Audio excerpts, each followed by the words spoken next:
안녕하세요. 식품위생법규 강의를 할 임무혁입니다.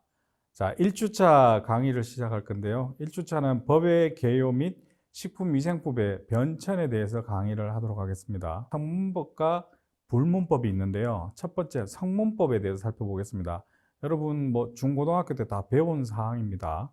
자, 성문법이란 국가기관에 의해 일정한 절차와 형식을 거쳐 문서로 제정된 법이다. 그러니까 이게 문서로 되어 있는 법, 이걸 성문법이라고 합니다. 보면 헌법, 우리 헌법 잘 알죠? 자, 국민이 제정한다라고 되어 있고요. 최상위법이라고 그러죠. 그다음 법률, 국회에서 제정하고, 그다음 명령이라고 행정부에서 제정하는 것. 그다음 조례하고 규칙이 있는데요. 지방자치단체에 의해서 제정한다. 그러면 법이 쭉 순서대로 되어 있죠. 예를 들어서 보면 관서법. 오랜 관행을 통하여 법이라고 인정되어 재판 규범으로 채용된 법. 그다음 판례법. 일정한 법률 문제에 대하여 같은 판결이 반복되어서 재판의 선례가 된 법. 그다음 조리, 사물의 원칙이나 인간의 도리. 미국, 영국 등에서 이제 배심원들 이렇게 해서 하는 거 불문법이라고 그러죠. 근데 요즘은 경향은 불문법을 채택하고 있는 국가에서도 문서로 제정하는 이 성문법을 혼용해서 하는 경우가 많습니다. 우리나라는 성문법을 채택하고 있는 국가죠. 그다음에 이제 새로운 형태의 과자가 출시가 되었는데요. 지금 현재에서 보면 당연한 건데 이때는 굉장히 획기적인 것입니다. 당시 동양제가 지금 오리온이죠. 자, 이때는 과자가 뻥튀기 하거나 기름에 튀겨내는 단순한 형태의 과자가 대부분이었는데 이런 시장에 초코파이가 출시가 된 거예요. 지금 뻥튀기라든지 기름에 튀긴 이런 옛날 과자들 있죠. 그런 과자들 이제 초코파이가 획기적인 과자가 출시되는 시기입니다. 자, 그 다음은 이제 빙그레에서 이때까지는 아이스크림이 식용색소를 넣은 아이스크림, 이때 아이스케이크라 그랬습니다. 아이스케이크라 그랬는데 물에다가 설탕 넣고 색소 넣고 해서 냉동시킨 이런 아이스크림밖에 없었는데 이때 우유를 넣고 생우유를 넣고 한 바닐라 아이스크림 투게더가 출시된 거예요. 요즘 또 투게더가 나오죠, 그죠? 예, 이런 아이스크림이 새로운 식품이 출시됐고요. 그다음 혜태 제과에서는 자 바닐라 아이스크림에 누가 초코를 코팅한 누가바 이 아이스크림에다가 초콜릿을 코팅한 그런 새로운 식품도 출시를 됐고요. 그다음 동서식품에서는 이 커피를 마실 때 우리가 크림, 액상 크림을 이때까지만 계속 사용했었는데 파우더 타입, 지금은 흔히 프리마에서 분말로 해서 넣죠. 근데 이때 처음으로 동서식품에서 프리마를 출시를 하였습니다. 그 다음은 2017년도에 살충제 달걀 파동입니다. 자, 유럽에서 살충제 성분인 피프로닐에 오염된 달걀과 가공식품이 유통된 사건이 있었어요. 있고 우리나라에서도 국내산 달걀에 이 피프로닐이 검출된다. 이렇게 우리나라에서도 나온다. 유럽이 일인 줄 알았는데 우리나라에서 나온다. 이렇게 사태가 확산이 됐습니다. 자, 그래서 달걀 살충제 파문이 2017년도 7월에 벨기에가 처음으로 유럽연합에 이 달걀 존재를 신고하면서 시작이 되었는데 벨기에는 살충제 오염된 달걀을 발견하고도 이후에 늦게 통보해서 사태를 키웠다는 비판을 많이 받았습니다.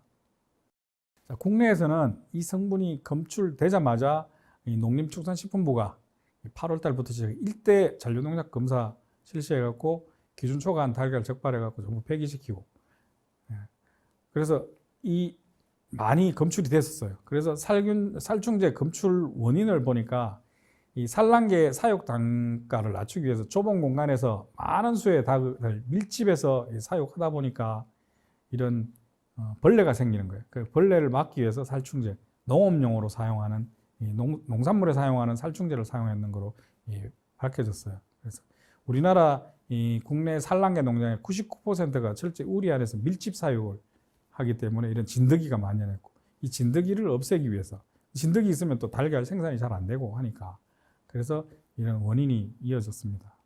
자, 그럼 식품 산업 현황에 대해서 한번 살펴보도록 하겠습니다. 이 세계 식품 시장 규모는 2011년에 한 4.8조 달러에서 연평균 한 3.9% 이 성장률로 증가해서 2018년에는 6.3조 달러 추정돼서 지속적으로 계속 식품 산업은 성장을 했습니다.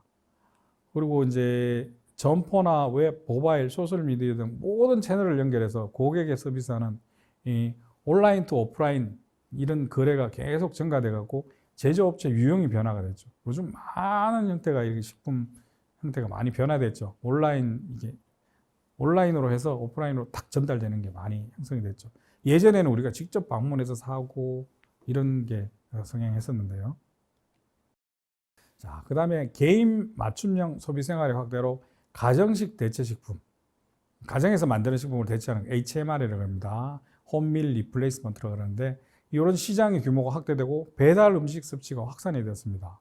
그 다음에 기후변화와 4차 산업혁명에 따른 인공지능, AI, 그 다음에 3D 프린팅 기술, 그 다음에 사물 인터넷 등으로 상징되는 초연결 사회가 도래됐습니다. 굉장히 빠른 속도로 많은 이게 경제적, 환경적으로 많이 바뀌어 버렸죠.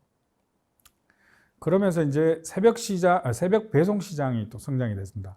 고객이 밤 11시까지 상품을 주문하면 다음날 아침 7시 전에 문 앞에 딱 되더라고요. 이런 마켓 클릭, 이런 사업도 새롭게 성장이 되고요. 그래서 주 52시간 근무제 도입으로 외식보다 집에서 밥 먹는 소비자가 늘고 1인 가구의 증가와 식품을 소량으로 구매하는 소비 트렌드가 형성되면서 새벽 배송을 찾는 사람이 늘고 있는 것으로 분석되었습니다. 알몸 절임 배추 김치 파동. 자, 중국에서 이 동영상을 통해서 됐죠. 고추더미에 쥐들이 막 파헤쳐지고 절임 배추를 굴삭기로 막 옮기고 상의를 탈의한 남성이 몸을 담근 채 배추를 직접 굴삭기로 옮기는 장면 인터넷에 공개되어서 굉장히 충격을 많이 주었죠. 그래서 중국 정부는 이 절임 방식은 예전 방식이다. 현재 이런 거 안 한다. 불법이라고 발표했는데 우리나라 국민들은 중국산 수입 김치 굉장히 불신이 높아서 김치 수입이 급감하는 사고가 발생되었고요. 그다음에 식약처에서는 관련 전문가들의 자문을 받아갖고 이 국내로 수입되는 식품도 저러한 게 있느냐 하니까 이제 중국산 김치는 우리나라 김치는 저러한 방식으로 수입되는 거는 저렇게 안 한다. 철저히 관리가 되고 있다 발표했는데도 불구하고 소비자들의 불신감은 계속 지속돼갖고 안전성 조사를 계속 강화를 하는 등 식약처에서 엄격하게 관리를 해야만 했습니다. 자, 그 다음은 이 발 닦은 수세미로 무 손질하는 거. 이게 서울의 한 식당에서 남성이 고무대야에다가 자신의 발을 담근 채 수세미로 무를 씻다가 갑자기 자신의 발을 문지르고 그 수세미로 다시 문지르는 동영상이 이제 SNS에 확산이 돼서 논란이 됐습니다.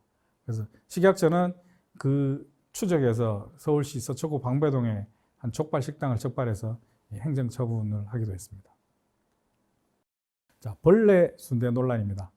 모 방송사에서 순대 제조업체 대형 찜기 바닥에 이 벌레들이 들러붙어 있는 장면과 냉동돼지 내장을 바닥에 깔아놓고 해동하는 모습, 그다음 공장 천장에 떨어지는 물이 순대에 섞이는 모습을 이 영상으로 공개를 했는데요. 대형 마트나 급식업체, 분식점 등의 순대를 납품하여 연 400억 대 매출을 올리는 이 대형 업체라고 파문이 굉장히 확산이 되었는데요. 이 업체는 이 과거에 근무한 직원이 불미스럽게 퇴사를 해서 악의적인 제보를 한 것이라고 주장을 했어요. 식약처에서 실제 위생 점검을 실시를 해보니까 식품위생법이라든지 표시광고법이라든지 축산물위생관리법 위반 사항이 다수 적발돼 갖고 이 행정처분 같은 걸 내렸습니다. 다음 질문입니다. 식품 제조 가공업소에서 장류 제조 시에 영업장 면적 밖에 있는 장독대를 이용하여 숙성 및 발효 공정을 거쳐 생산할 수 있나요? 자, 일반적으로 대량 생산화되어 있는 이런 공장에서는 이런 경우가 없는데 전통 장류 생산하는 데 같은 경우는 외부에 있는 장독대를 이용해서 숙성 발효시키는 경우가 많죠. 자, 이런 경우로 해서 질문을 한 겁니다. 답변을 한번 보도록 하겠습니다. 자, 영업소에서 장류 제조 시 장독대를 사용하여 장류를 숙성 발효하는 것은 제조 가공 행위로서 영업 등록된 면적 내에서 이루어져야 됩니다. 원칙은 이겁니다. 근데 다만 자, 장독대는 원칙적으로 옥 내에 두어야 하나 자, 예외적으로 도로법이나 건축법, 주차장법, 다른 법에 저촉되지 않는 범위 내에서 5개에 둘 수 있다. 우리 전통 장류는 5개에서 발효를 시킴으로써 햇빛 보고 이런 발효를 시키고 있음으로써 예외를 두고 있습니다. 자, 교수님, 저희가 알고 있는 해썹이 식품안전관리 인증 기준과 같은 거죠? 네, 맞아요. 말이 길어서 조금 낯설게 느껴질 수 있는데 여러분이 자주 접하는 아이스크림, 과자 포장지에 보면 해썹 로고를 흔히 찾아볼 수가 있죠. 그럼 48조를 공부할 때 나온 한국식품안전관리인증원에서 해썹을 전담하는 건가요? 아, 좋은 질문이네요. 전담한다고 하기에는 어렵고 식약처의 식품안전인증과라는 부서가 있는데 제가 영상을 준비해 뒀으니 잠깐 보고 옵시다.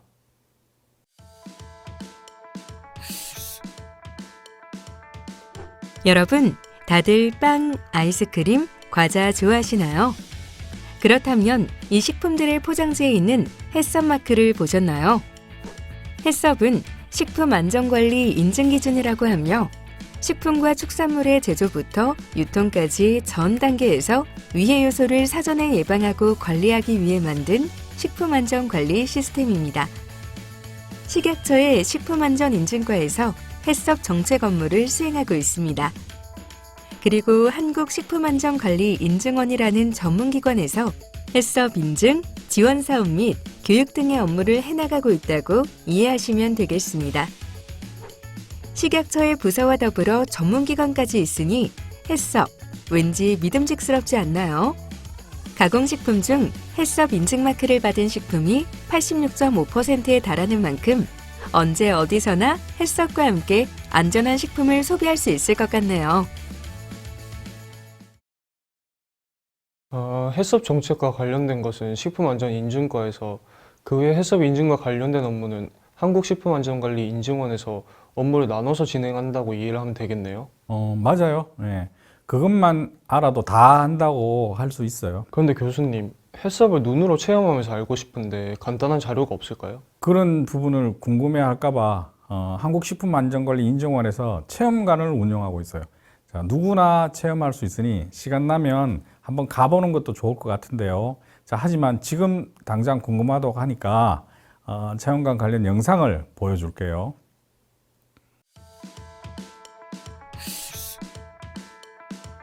네, 여기는 해썹 팩토리관입니다.